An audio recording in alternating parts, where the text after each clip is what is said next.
Jim Underdown. Jim is the executive director of the Center for Inquiry West in Los Angeles. He is co-host of CFI's flagship podcast, Point of Inquiry, and founder and chair of the Center for Inquiry Investigation Group. He's written many, many articles for Skeptical Inquirer magazine and has advocated for science-based skepticism on numerous TV shows, including National Geographic Explorer, Dr. Phil, Penn and Teller's Bullshit, and my favorite on his list, the Battle of the Psychics in Kiev, Ukraine. Very exciting. And many, many, many others. Today he'll be talking about his 20 years of investigating and testing of paranormal claims. We have a local group here, IIG San Francisco, that works with the LA branch. And I can personally tell you that we have way too much fun. But Jim has 20 years of way too much fun. Please give a very warm welcome for Jim Underdown. Thanks, Jay. Yeah, I was on that show in the Ukraine with Uri Geller. Everybody remember Uri Geller? What a nut. Thanks for having me here. You guys have great people up here. I know these groups have been going for a long time, and I'm especially fond of the IIG, CFIIG now group up here, and I know the whole community is just fantastic. So when I first gave Jay the title of this talk, I didn't even realize. I just thought feet to the fire, just testing people and making them prove what they say is true.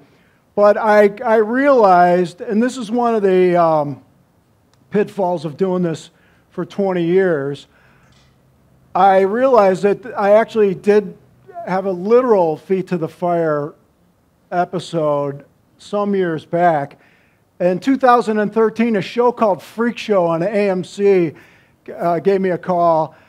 On the right there, that guy's name is Tim Cridland, also known as Zamora, the Torture King. And the show Freak Show wanted a real skeptic to verify that Zamora's firewalk was real. Only he wasn't doing a regular firewalk. He was doing a walk on plates of hot metal. Now, a lot of you probably know that in a regular firewalk, you walk across wood ash usually. There's a certain amount of insulation there. And I did some research on this. There are three major factors in doing a firewalk: the temperature, the conductivity, and the duration of contact with whatever you happen to be walking over. This guy had to walk over hot plates. He had all three of those factors going against him.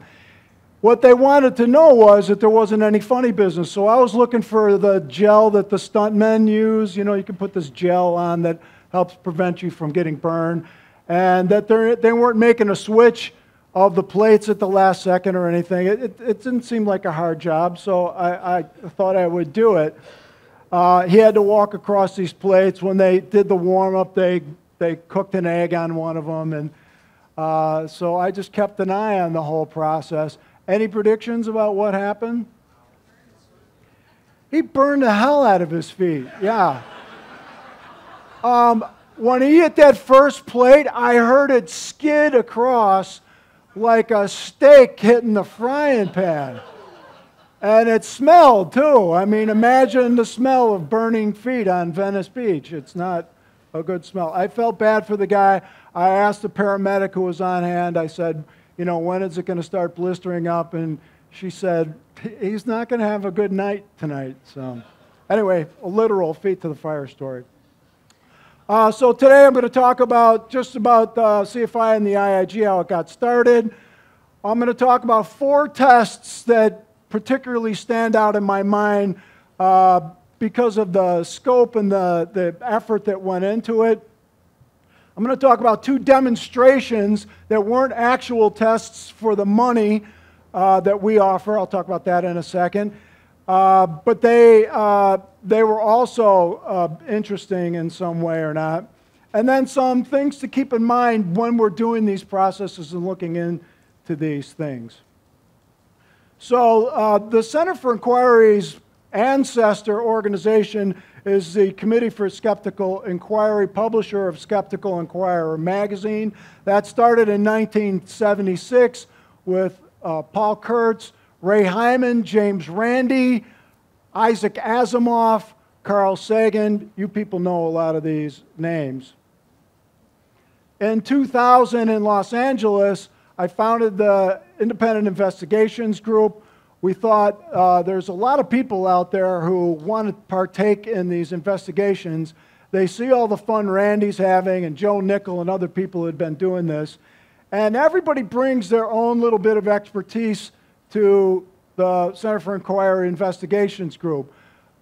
We've had archaeologists, people who are doctors, lawyers, shrinks, all kinds of different people. So everybody brings some little bit that helps us solve these cases. So we started in 2000.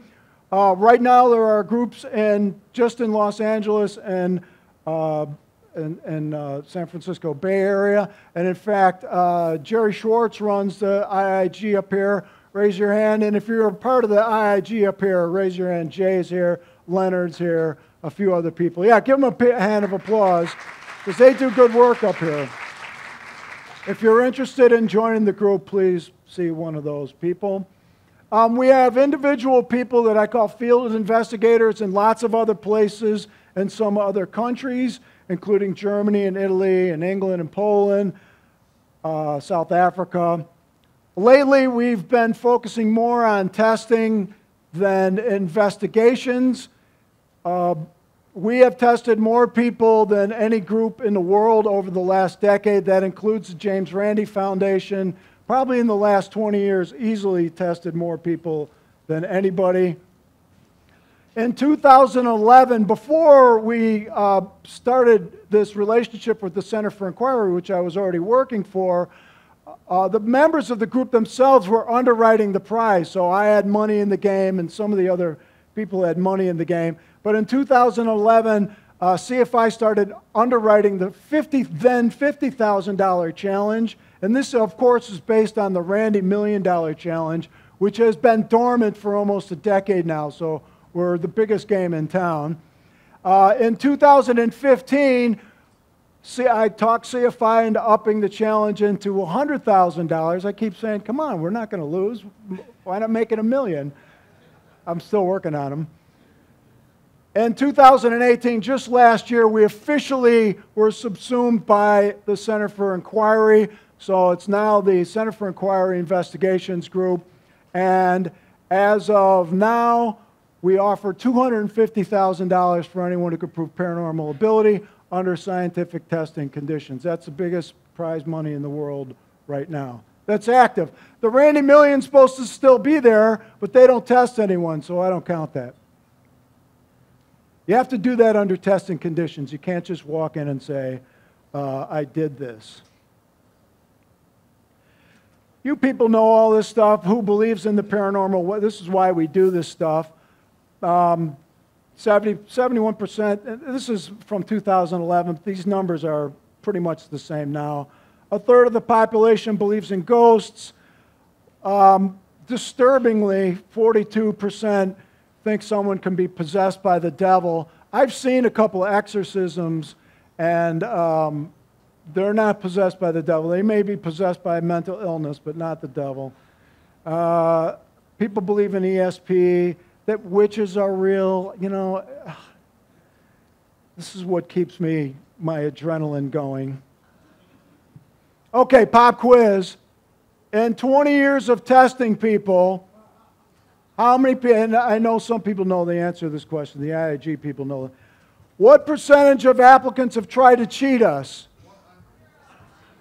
Here's your choices. How many people think it's A, no one's tried? Okay, a couple. About half. 100% try to cheat us. Yeah, that's what most audiences say. The answer is A. Not a single applicant has tried to cheat us yet. Not one. We've had a few people cancel late in the game, which we suspect was because they figured out that we were taking all these precautions against being cheated. But not a single person has showed up and really tried to do it, which is kind of good because we're good at conveying to people that, look, we're going to have these safeguards. If you are doing this, you really are going to have to be doing it because we're going to try to take out all the cheating aspects of it. The secrets to making these investigations and doing these things are pretty simple.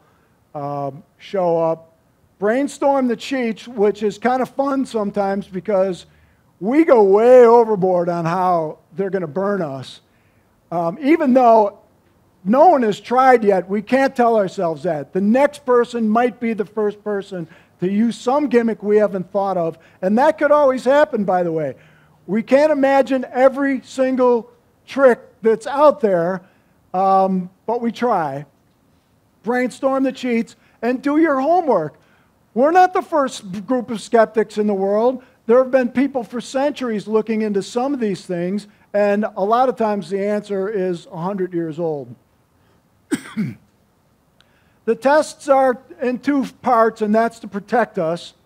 When odds can be assigned, and they can't always, when odds can be assigned, the preliminary test, what we call the preliminary demonstration, the odds are, we try to get to be 5,000 to 1 or better.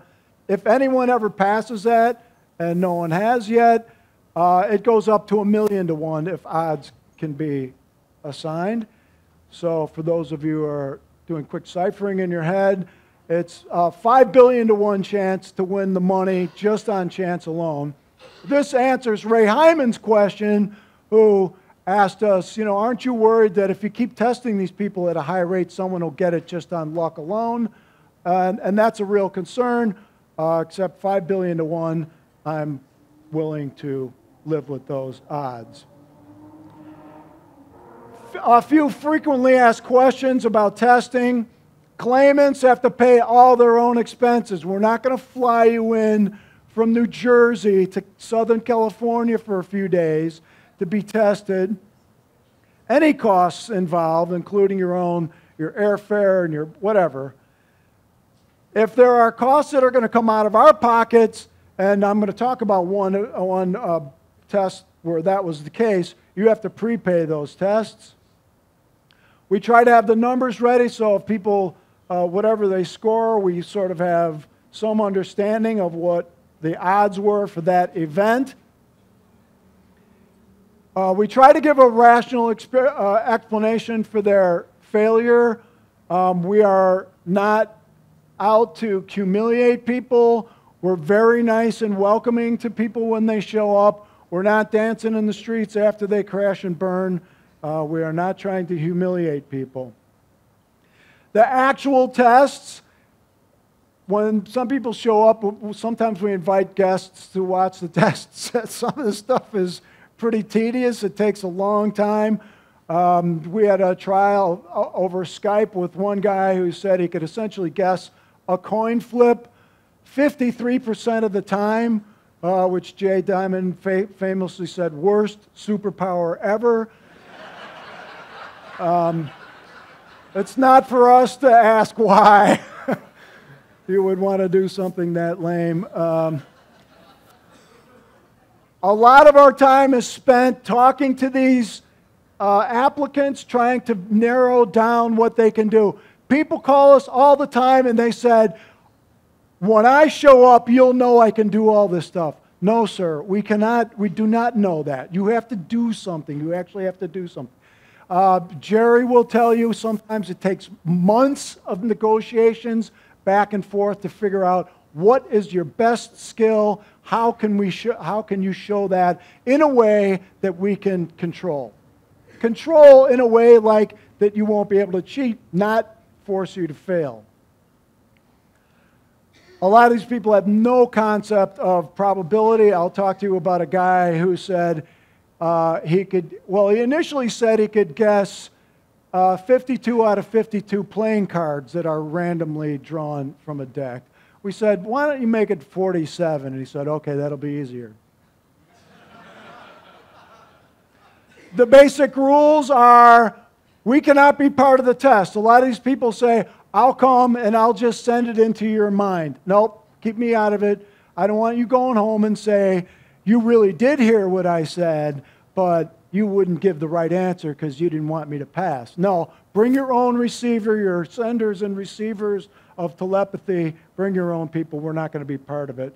And we're not going to find you someone. Use the person you've already had good experiences with. And then finally, we're not going to risk injury. We have had people who say, and this is our injury or their injury, that they could stick a needle through their arm or something like that. Although one woman did say that, we had a guy who came in all the way from Utah. He was some kind of a karate guy who said he could knock us over without touching us, just with the power of his mind. I forgot what it was, the chi or something. It didn't matter. So we did risk being knocked over by a wave of chi. You never know. I mentioned mental illness. We don't diagnose mental illness, although we do have a psychiatrist and a psychologist currently on the team. But that's not our job to try to diagnose. And this is totally anecdotal, but these days it feels like about 50% of the people have something going on. And that just comes from the language they use in the applications. They say, you can hear me, you know that I can do this, that sort of thing. Some of those things are red flags for schizophrenia and other illnesses. And a lot of these people admit openly that they've been diagnosed. I actually got a call from a mental institution once asking if he could be tested. And I said, when you get the green light from one of your doctors there, then we'll test you. So if they're like open about it, then we kind of say, why don't you get an okay from your doctor? Although, we're pretty careful to say mental illness does not preclude disability, right? I mean, if we went around saying, you're crazy, we're not going to test you, we could say that about anybody. They're all crazy. You know, why even do this? So, and by the way, even if you are crazy, even if you do have some severe mental illness, you're hearing voices or something, logically that does not preclude you from having a superpower. You could be both. So, we still test them. Right before the test happens, I always ask someone, and I got this straight out of Randy's mouth, is there any reason you can't do this today? Is there any reason that one of the rules we came up with or the setup, is everything okay?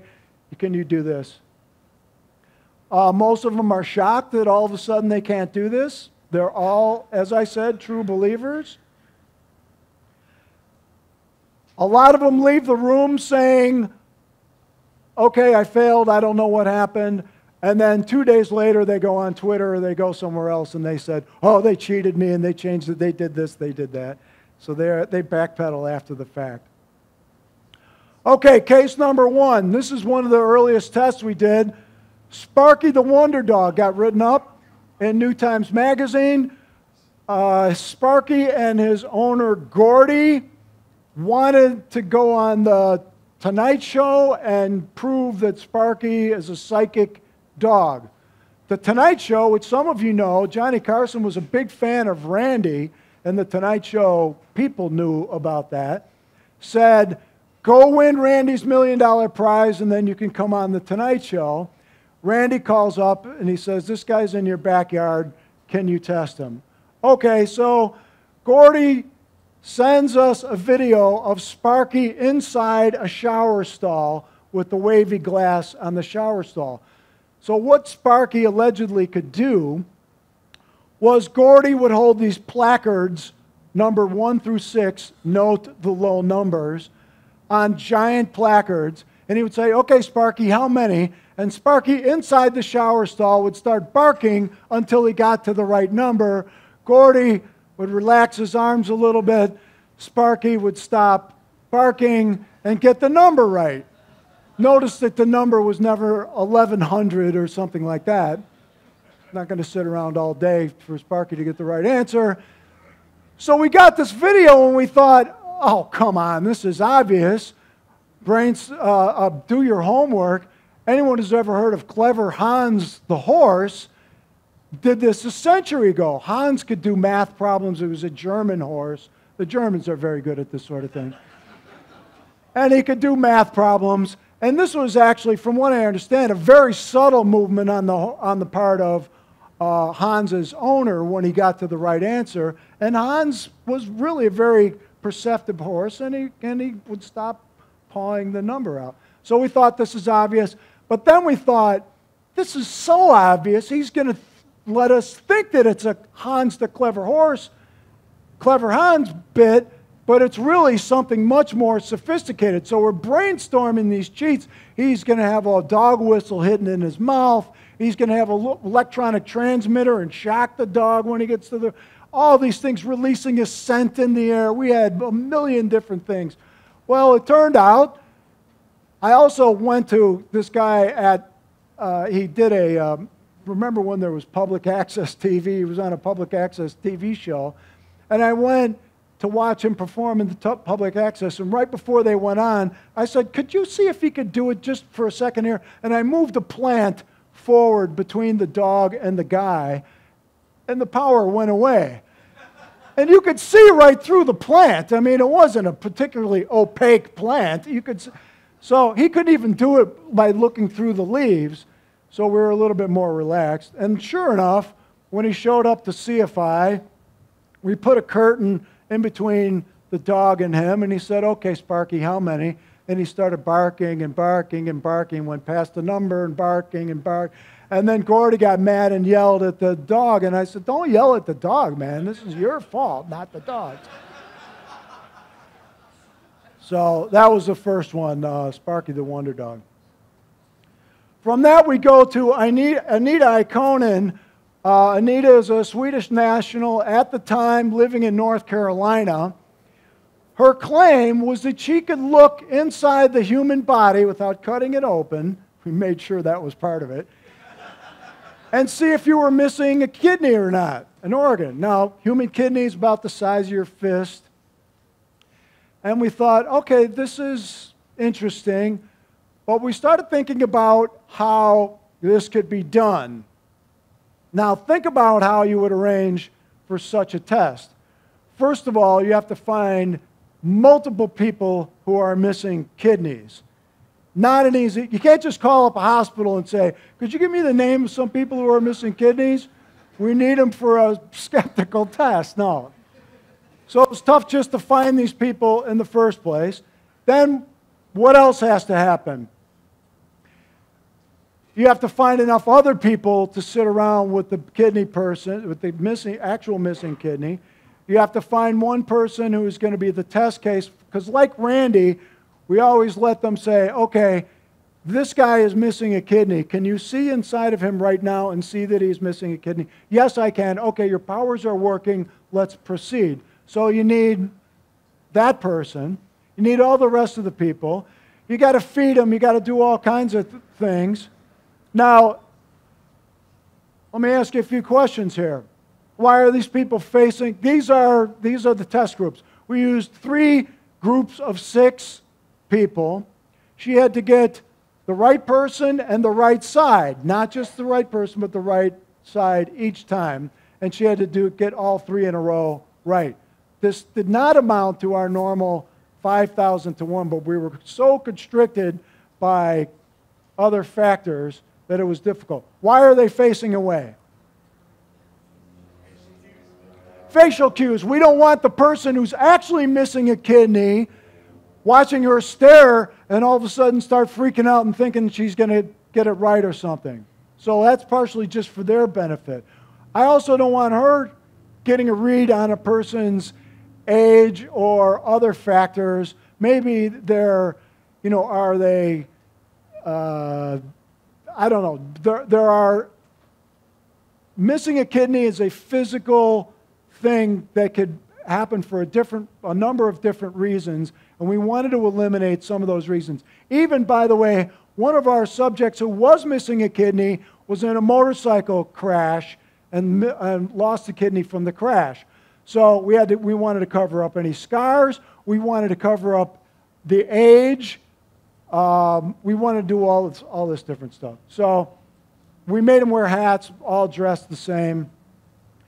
She got to spend 30 minutes on each group of 6. And God damn it, she used every minute of those 30 minutes. It was torture. Here's another thing we found out by doing our homework. Live donors most often give their left kidneys. Why is that? Your left kidney is easier to get to. Your liver and some other things are over here on this side. So if you have a choice and you have 2 healthy kidneys, they take the left one for if they have the option, if it matches. Which kidney do you think she guessed all 3 times? So now we're trying to find people who are missing right kidneys because we know she might know this. So that just added another complication for it. What else has to happen? Here's the score sheet. So she guessed that 4th one from the right there. All those X's mean that she is seeing a kidney on that side, and she actually chose that. So yeah, she chose left kidney every time.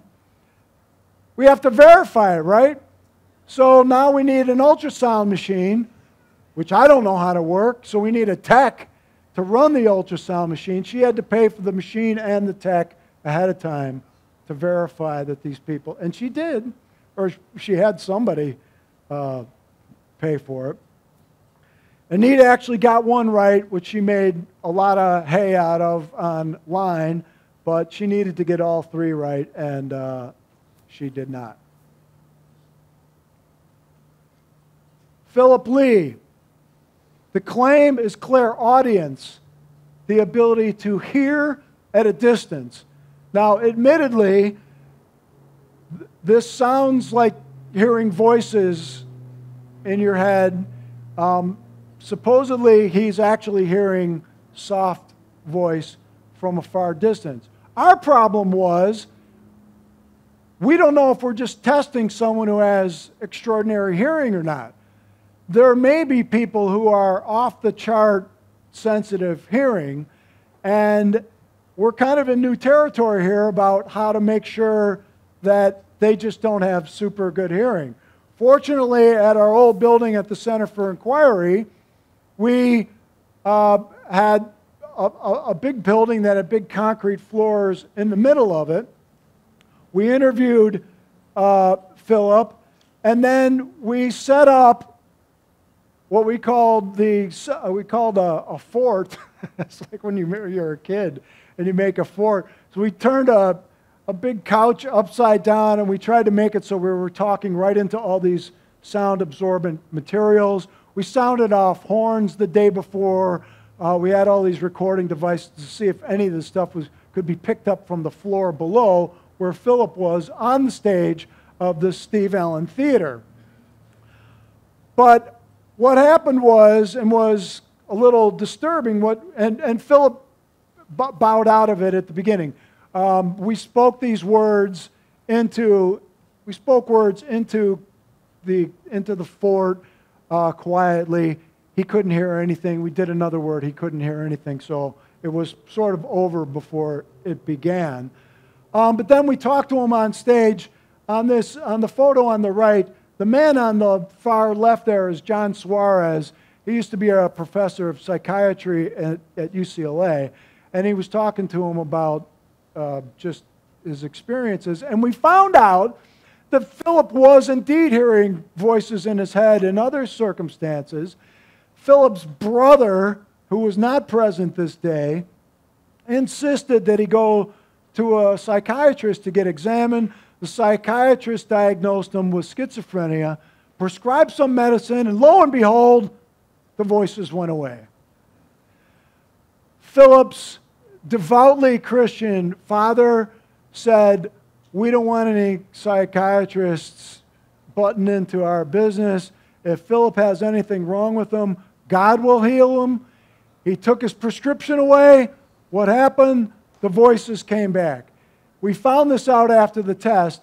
Phillip then wanted to be tested again afterward, and we said, look, you saw what happened there. Please look into this. Wait a year. You have to wait a year if you fail the test anyway, so wait a year, but learn a little bit about this illness before you come back.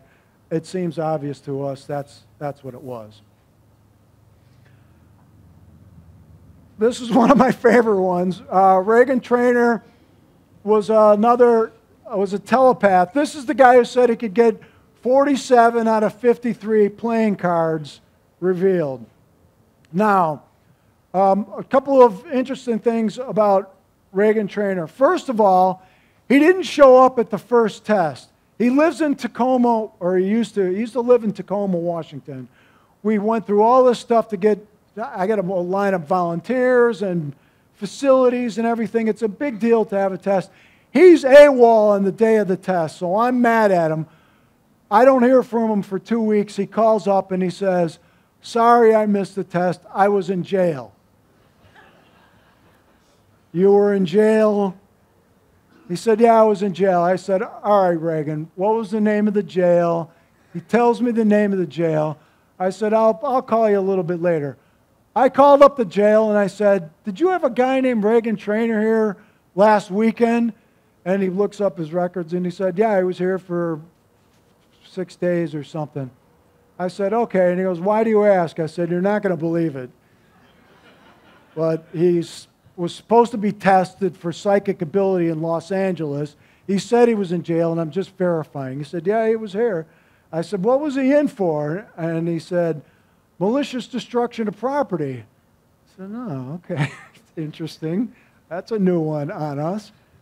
So now we make a different date, and he's going to come down, only he's going to take a bus from Tacoma, Washington. The bus ride is 23 hours. At the time, it cost like $210 or something. A plane ticket was $225. So we start to think, why would a person take a 23-hour bus ride instead of a 2.5-hour plane ride? Any ideas? What would your... Well, no fly. Yeah, I guess there was no fly already. Fear of flying, that's legitimate. Yeah. But what's the difference between bus travel and plane travel? Security. You don't have to go through massive security to get on a bus. So now all the paranoia starts kicking in, and we think, why is this guy avoiding security to come to Los Angeles? Okay, well, we said, okay, we're going to do a full search on him. The guy on the right behind him, frisking him, is Spencer Marks, former LAPD officer, is one of our valued members. So we frisk him, we wand him with the same security. We're going to wand him anyway because we're checking for transmitters. So we check his feet, we check everything. They're clean. But they got there too early. And we said, come back in an hour when we get all the stuff back. When they came back, they've got a third of a bottle of vodka in their hands, and they are stewed to the gills, both of them. So now we got to huddle up and say, do we test these guys? They're tanked. They're absolutely blotto. I mean, their eyes are watery. They're weaving as they're walking. And the consensus was, being drunk does not preclude psychic ability. So, okay, we got to test him. Then he says, I got to take my shirt off. Okay, being clothed doesn't preclude psychic ability. So we put Regen out in the big room. We put his friend in my office. Why are the windows blocked out? I don't want any sensory leakage leaving this room, even if it means the apartment building across the parking lot having somebody transferring information from this guy to that guy. That's also why he's facing away from the windows. Nobody can look toward the windows. They're 40 or 50 feet apart from each other. They're not allowed to tap the floor. They're not allowed to make any sounds. They're not allowed to cough, clear their throat, nothing. We're trying to eliminate any transfer of information that we can think of. Everything goes fine. He's got to get 47 out of 52 right, which for those of you who are statisticians out there, off the charts. Lots and lots of zeros before you can get that by luck alone. In the middle of it, Regen Traynor starts, there's a bit of drool hanging down from his mouth. I haven't told you, my mother picked this weekend to come and visit. She's sitting in the audience watching this guy with drool coming down his mouth, drunk off his ass, no shirt on. He's got suction cup marks on the side of his chest. I asked him, did you wrestle an octopus before you got here? He said, no. My mother's watching all this. She's like, this is what you do for a living?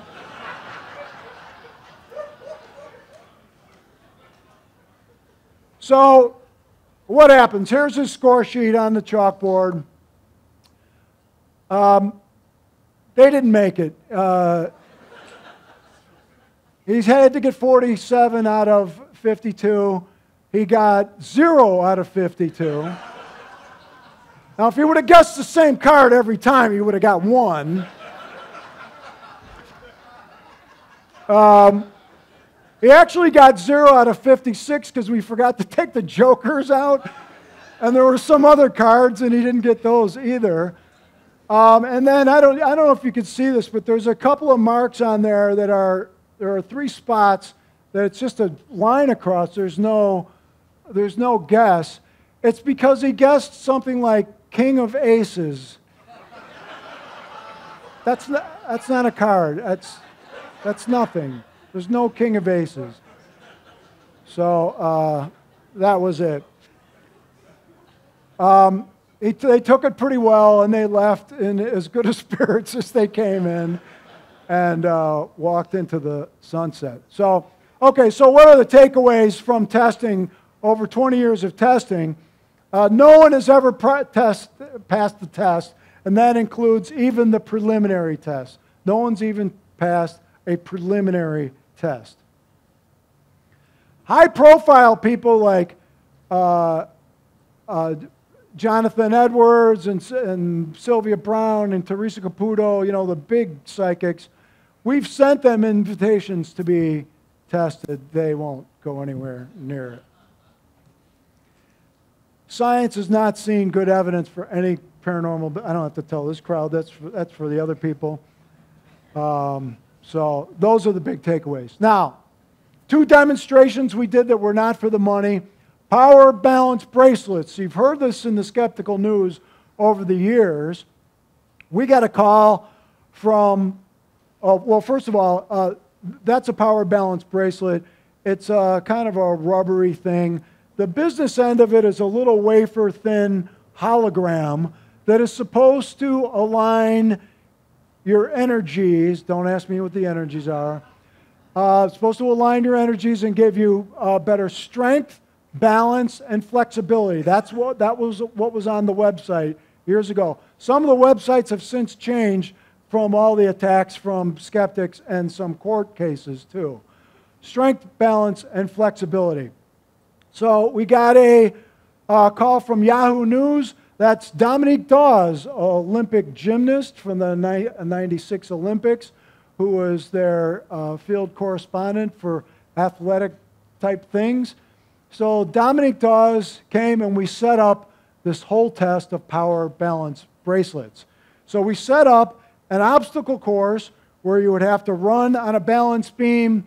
You would have to run through an obstacle course with weights in your hands. Then we had a measuring thing where you had to test your flexibility, and we had a gradient thing where you could actually measure how far you could bend over. So we got 16 people to show up to run through this obstacle course. Now, this is a fairly involved test because we had to take a lot of things into account. First of all, this is a classic case of needing to double-blind something. You don't want people knowing if they're wearing the actual power balance bracelet or not. Why not? Because psychologically, it may actually help you. If you're standing at a free throw line and you think your lucky penny is going to make you a better free throw shooter, it might actually make you a better free throw shooter. That's psychological totally, but it is a factor. So we had to, that's why we covered up the hologram so no one knew if we cut out the holograms of 3 bands and left one in. So you never knew if you had the real power balance bracelet or not. So everybody runs through the obstacle course. We have to correct for something else called the order effect. When you run through a weird thing that you've never done before 4 times, you tend to get a little bit better scores as you go along, especially in an athletic thing where you're warmed up, your balance gets a little bit better. There's lots of reasons you would be better in subsequent times. So we had to stagger the groups in a way that would balance out the order effect. So what happened? Well, what would you expect to see? This is the charts of the results. What would you expect to see if the power balance bracelet had an actual discernible effect? So one of these lines would be different. One of these bar graphs would be different from the other ones. Either there would be a lower, the top one is the speed in seconds it took you to get through the obstacle course. The bottom one is how far you could reach in centimeters. What you would expect is a shorter graph for the power balance bracelet. In fact, they're virtually all the same. Certainly nothing that would suggest an actual effect here. In fact, the actual power balance bracelet was number C, letter C, on that. And if you'll look here, I don't know if you could see the numbers, but on the top one, 13.1 second average is actually tied for the worst score in the time. So power balance bracelet, if you had to make a generalization, actually hurt your performance going through our test. Slightly better flexibility, but none of these out of the range of acceptable error. So it really had no effect, but it was fun to see an Olympic gymnast take part in one of our tests. Okay, last one I'm going to talk about here, a favorite of all of ours, the flat earthers. And by the way, Glenn Branch, I'm sure, is going to go into way better detail. I'm not going to talk about who they are or what they believe or anything. I'm going to talk about our experience with the flat earthers. Some of you may have seen the National Geographic Explorer episode that we were on that dealt with this task. It took a while of talking to these people because I was like, at first I was like, flat earthers, do we have to? You know, I mean, this is so ridiculous. But then I thought, you know, there are a few reasons for doing this. First of all, as we walk through our daily lives, most of us are not ever really conscious of the curvature of the earth. Once in a while, if you're on a big mountain or in an airplane, you can kind of see it a little bit. But I thought it would be kind of interesting to actually see it and get that out to people, that the average person can actually experience this in a few different ways. And by the way, any question is at least answerable by us. People aren't born with knowledge that the earth is round. At some point they have to learn it, and so an actual demonstration might be an interesting thing to show it. And I also wanted to see what their reactions were when they were proven wrong. I actually wanted to see how their cognitive dissonance would look face to face. Yeah, I have a cruel streak in me. Yeah, I do. So we chose the Salton Sea for a few different reasons. Before we went to the Salton Sea, by the way, we went out to Santa Monica and Malibu for a kind of test of concept. We wanted to see in a distance how far you could see, what was involved in picking up things at miles away from you. We brought a fairly strong laser out there with one concept that we were thinking about using lasers. After all that was discussed, we decided on the Salton Sea. Why the Salton Sea? And this is assuming no wind, which is not completely dependable out there, but it is calm compared to the ocean or other lakes. It's cool at night there. We were concerned, Leonard and other people pointed out that this test, even though we know how it's supposed to come out, is fraught with pitfalls, with temperature inversions and other things where mirages can happen and other things. So we thought if the body of water was a relatively stable temperature and the nighttime air temperature was relatively stable, there shouldn't be too much difference near the water level. The air was fairly clean as opposed to LA smog and dust and that stuff. We didn't have to deal with a lot of people out there, or police and things like that. And the lines of sight were pretty good all the way across. So we did scouting runs. We decided that this one point between the Salton Sea Recreation Area, which some of you older folks might remember was a hugely popular summertime destination for a while there, before the water got so foul. And we found a spot accessible by water, which turns out to be rather important, accessible by road and land, turns out to be important. We found two spots accessible that were 9.62 miles apart from each other, which gave us a sort of fun set of numbers to deal with. So at 9.62 miles, at 4 feet off the deck, and of course it matters how high you are looking into the distance to what you can see.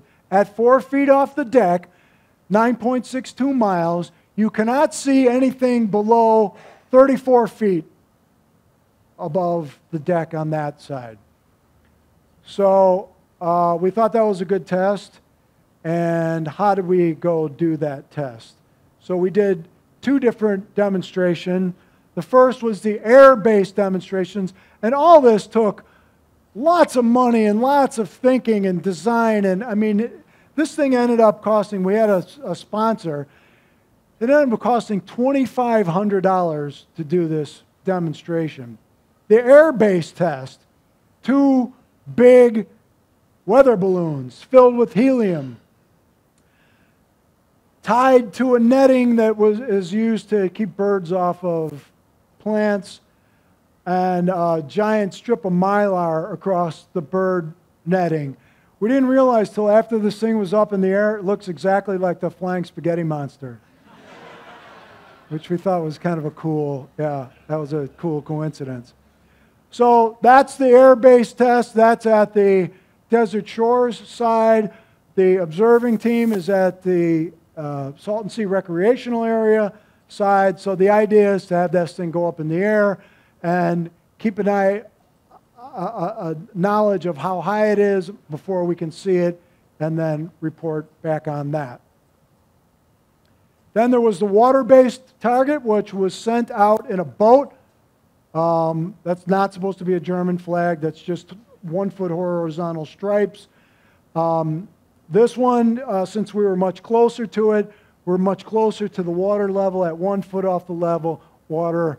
The horizon, the curvature of the Earth horizon is about 2 miles, I think. And after that, you start losing one of the stripes. And we sent one of them out into the boat with us to verify that it was touching the water and everything was legit out there. So, any predictions about what happened?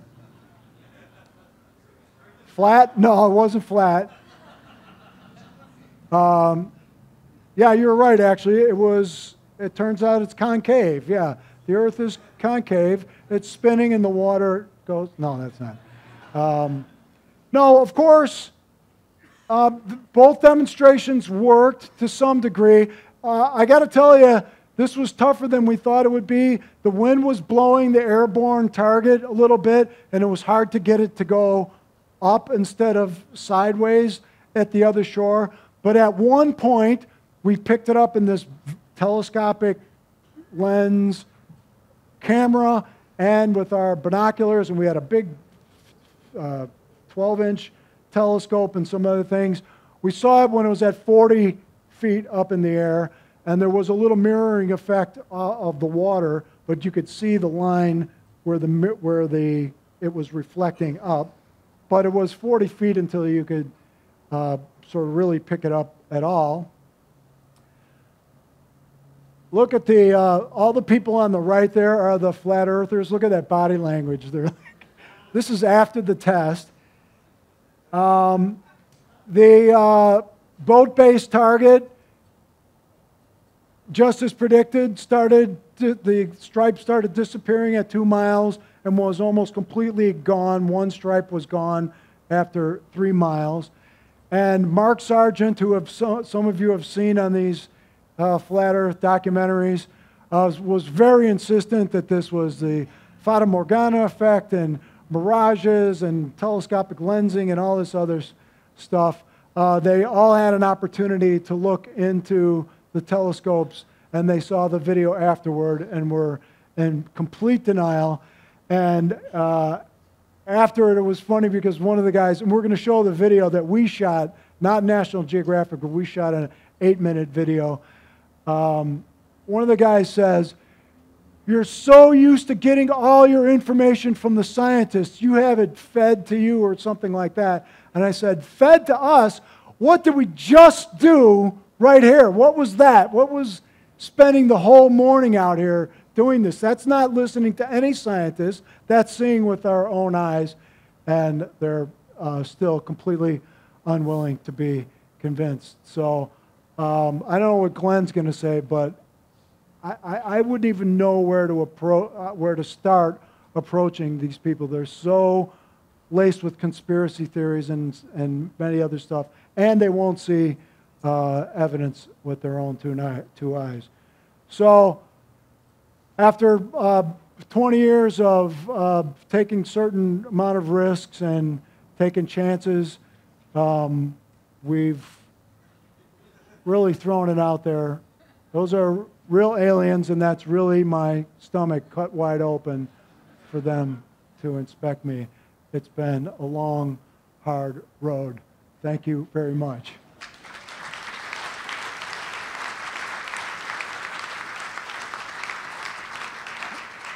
Do we have time for questions?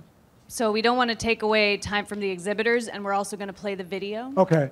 So if you have questions, I think Jim will be around. Catch me in the back. I'm happy to talk to you. So Jay's going to play this video that we shot about the whole Salton Sea adventure. Thanks a lot, everyone. Paranormal pseudoscience. Extraordinary claims are everywhere, but is there any evidence? We are the Center for Inquiry Investigations Group. We use science and its methods to examine these claims and disseminate our findings to the public. This episode, Flat Earth. With a growing online community convinced that the Earth is not a sphere, we invited a group of flat earthers to join us as we put the curvature of the Earth to the test. We're on our way to the Salton Sea to not prove but reconfirm that the Earth is a globe and not a disc. This better work.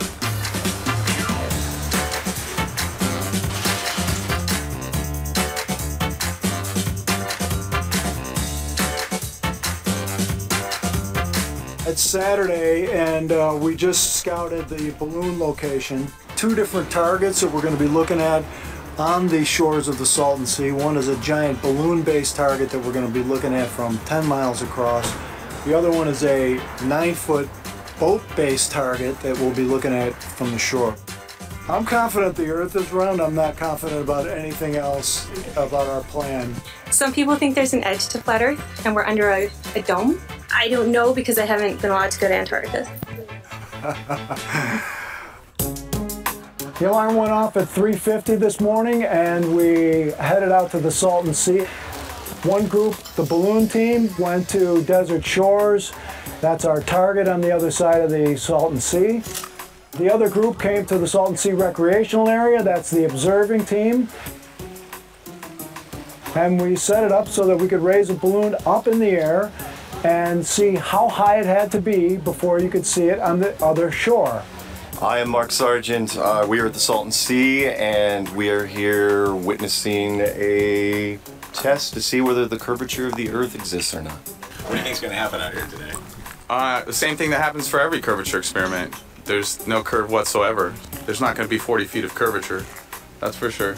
Okay, but here's a really good thing. If you do go down to the Antarctic Circle, you can film the star pattern, and they will go clockwise because the Earth is spinning to the east. And if you go then to the North Pole, the stars will spin the other way, and that's exactly how you would expect them to do. My main argument is if you have to look up Right. at the stars to prove the shape of the floor, when you look down at your toes, Yeah. you're already lost. No, you're not lost. So there's no curvature here on the Earth. The idea is that if the Earth is curved, as scientists tell us, across a span of 9.61 miles, we should be able to predict that an object about 34 feet tall would be completely hidden under the horizon, under the curvature. But if the Earth is flat, you should be able to see it right away. So that's going to give us room to test whether the Earth is curved or flat. And this is a tough find. We're looking almost 10 miles across a body of water. We were in constant conversation, and they were telling us at what level the target was. When it got to a certain level and we could see it, then we asked them again what height it is. What height is it? Is the balloon in the air? What height is the balloon? And we couldn't see it until it was 45 feet actually up in the air. Okay, we can see the two balloons, and we can see the target flying now, but there's a little bit of a mirror effect, but the target's now bobbing right about at the break line. So yeah, this verifies that there is a pretty serious curvature over 10 miles across a body of water like this. What do you extrapolate from that? That the Earth is a globe, and we're just confirming what we've always known. I didn't see their test, but I know that there's a mirage line at the very part of right at the horizon, and it mirrors things. I saw atmospheric lensing, I saw distortion, I saw the Fata Morgana effect. So they were able to see the whole balloon? Then I think that's flat. So what you're doing now, we predicted what we said was going to happen, and with the boat thing, it's the same thing's going to happen. It's just going to be a shorter version of it. The next test was a boat-based target, Which is, as you can see, a series of stripes. and the idea was to get a camera pretty close to the level of the water, send the boat out, and watch these horizontal stripes disappear. Okay, so that's them at 1.22 miles. That's just at the horizon. So we're not starting to lose any of the stripes yet, but from here on out, we're going to start losing the horizontal stripes. They're at 2 miles right now. It was difficult to see the boat at 3 miles out when the effect would be most pronounced, but we did lose, I think, the majority of one stripe at the bottom. Here they come. Okay, so I'm zoomed in as far as I can, just barely see the red. So it was about what we expected to see. The results were exactly what I expected. The loss of observation height was due to Fata Morgana, refraction, atmospheric lensing. I've seen this so many times that when someone is presented with massive evidence right in front of their face, they still find wiggle room to somehow get around and land at their original belief. No, they admit they destroyed the technology to go to. It's a fact that they can't go to the moon anymore. It's a fact that we have more technology in our cell phone. We have more technology I got their. You guys are smarter than all the scientists in the world. That's amazing. We didn't change any minds today. I didn't really come here expecting to change any minds. You don't know what you believe. We know what we are. You pay somebody to teach you what you you believe. Knowledge is You what you pay may somebody or may to not tell know. you what to believe. And all you do is regurgitate what they tell you onto a piece of No, paper. man, I just did some science right here. I didn't regurgitate anything. Yeah, you just- I saw it with my own eyes. I mean, if you get to the point where you're a flat earther, you've talked yourself into some pretty serious, wacky arguments. Who would be the powers that be? It's the bloodlines, dude. The royal bloodlines are in control. Now, I'm not saying the President of the United States, we're talking probably levels of magnitude above him. It's population control, dude. Chemtrails, you know about chemtrails? Have you heard about them? There's so many wacky ideas surrounding flat Earth belief that it's just hard to tell how they ended up in these spots. This is not an experiment that's done often. Red team, blue team, everybody came out this morning. We just wanted to show them to their faces what the evidence is. Both sides were put forward. We knew that both sides would never back down. We believe in giving everybody a chance to present their evidence. And we'll leave it up for the public to decide. I also just wanted to address some of this other wacky anti-science sentiment out there. I don't believe we live on a globe. I've never seen a shooting star do anything but go down. I've never seen him go up. Show me one metal on Earth that can survive 3,600 degrees, Jim. Science has always been the best method for learning the truth about the universe around us.